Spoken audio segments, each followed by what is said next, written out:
The goal here is to get your knees side to side without picking your heels up and keeping your torso as still as you can so that the movement comes from inside the hip joint instead of the pelvis. Here you want to lift that knee up as high as you can without, again, moving your torso. Keep your ankle flexed on that moving hip. Here we're going to take that leg out to the side, keep that knee straight. As you reach back, you're pushing your hips towards your opposite heel. And again, you want to keep that extended leg out straight and think about keeping the spine long.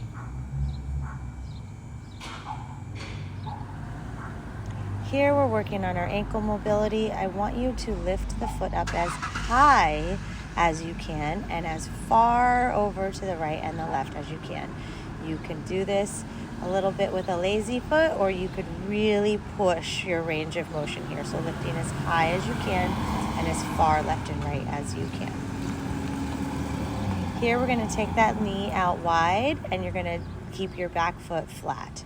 You're going to push your knee over your toes, keeping the heel down, and then you're going to sit back over that back heel. So we're working on ankle mobility with both ankles here.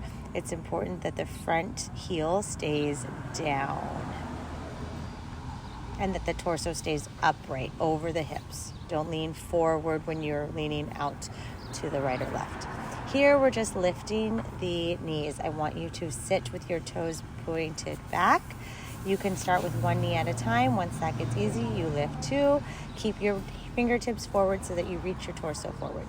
Single leg squat in a Y. I want you to actively reach as far forward and as far in those back diagonal lines as you can, while maintaining stability in that standing foot, meaning that that foot should be not as wobbly as least wobbly as you can make it, okay?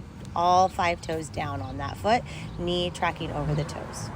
Here we come up into our balance as high as we can on those tippy toes. Find your balance, drop into a balance on one leg. Do not come out of that squat until you find your stability. All the way up and drop and find your balance. So I don't want to come out of that until I find my balance.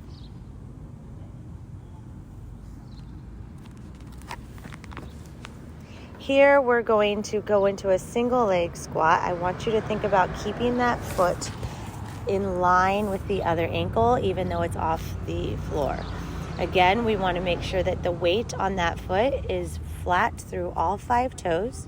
You're going to push your hips back, bring your shoulders forward, keep your kneecap in line with the first few toes. Allow yourself to come forward too. You're not trying to do a plie here. Here, I want you to find a full stop at the bottom of that knee and foot on the floor. And as soon as you start to transfer weight into that front foot, you're driving up as quickly as you can, bringing that knee at least hip height, if not higher. Find balance before you start again. Here, we're going to count 5 counts, or as many as you can, going backwards, and then you're going to come forward. This isolates the knee joint, really focusing on strengthening it by working on your quads. Keep your glutes super tight and keep your spine long. Don't arch your back. Here, we're going to come into a side plank with the shoulder pulled down and the knees forward. Heels should be in line with your hips. As you come up from the floor with your hip, you're also going to drive that top leg forward. So there's the line, shoulders, hips, and heels. As I come forward, I slightly press my hips forward and bring my top leg up. And I want you to pause at the top. Come up, pause, hold it for a 1/1000 second, then come down. I want you to use your soccer ball here. Holding it with one hand, bring that knee in towards your chest. I want that knee really pulled in tight, and I want that ankle flexed. Push into the heel as well as the ball of the foot on the foot that is on the floor to drive those hips up nice and high. You should not feel any pain in your back. This should be all glute, maybe some hamstring. Shoulder blade is pushing down through the arm that is holding the ball. Here we go into our Superman. as you come up, keep your chin down and pull the belly away from the floor. Keep the elbows long, keep the knees long. Don't let the elbows bend in towards your head. Come up, pull the belly button in so we work that TVA. Here we're in a plank. Tuck the tailbone between your legs. Pull your elbows down towards your toes. Squeeze your quads. We're going to sit, lift the leg up, out to the side. This is really important that you're sitting as tall as you can through your spine. You're going to first squeeze the quad and then you lift and bring the leg out to the side. Push your fingertips into the floor in front of you to also activate your abdominals. No leaning back on this one, okay? Sit right on top of your sits bones. If it's really hard, sit against the wall to train yourself not to lean back.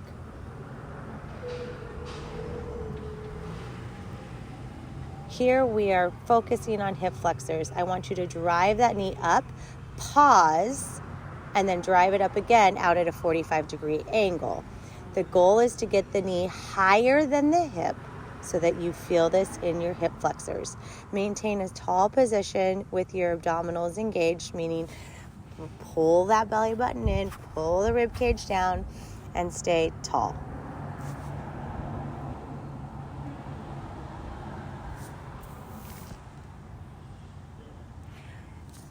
Vibrating foam rollers are really important to have as opposed to a regular foam roller. The vibration helps relieve through friction any tightness that you might feel in your muscles, in your fibers. So let's say someone says, oh, I'm feeling really tight, but then you see them and they can do the splits. Okay, well, this is not a flexibility issue.